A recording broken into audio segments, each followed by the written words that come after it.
मे महिना सुरू होताच उन्हाचा तडाखा जाणवायला सुरुवात झाली. अशातच आता पाणी कपातीच्या आव्हानाला ठाणेकरांना सामोरं जावं लागतंय.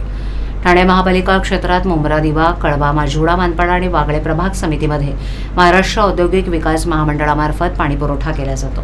महाराष्ट्र औद्योगिक विकास महामंडळाच्या पाणीपुरवठा योजनेच्या अंतर्गत जांभूळ जलशुद्धीकरण केंद्रातील अत्यंत महत्त्वाचं देखभाल दुरुस्तीचं काम करायचं असल्यानं कटाई नाका ते ठाणे दरम्यान गुरुवारी 8 मे रोजी रात्री 12 वाजल्यापासून ते शुक्रवारी 9 मे रात्री 12 वाजेपर्यंत सलग 24 तास पाणी पुरवठा बंद राहणार आहे.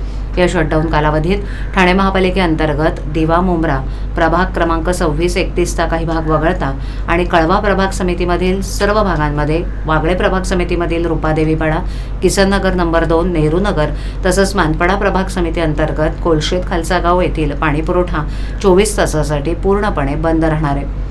पाणीपुरवठा सुरू झाल्यानंतर पुढील 1 ते 2 दिवस कमी दाबानं पाणीपुरवठा होईल याची नागरिकांनी नोंद घ्यावी. या शटडाऊन कालावधीत पाणी काटकसरीनं आणि जपून वापरावं, ठाणे महापालिकेला सहकार्य करावं असं आवाहन पालिकेच्या वतीनं करण्यात आले.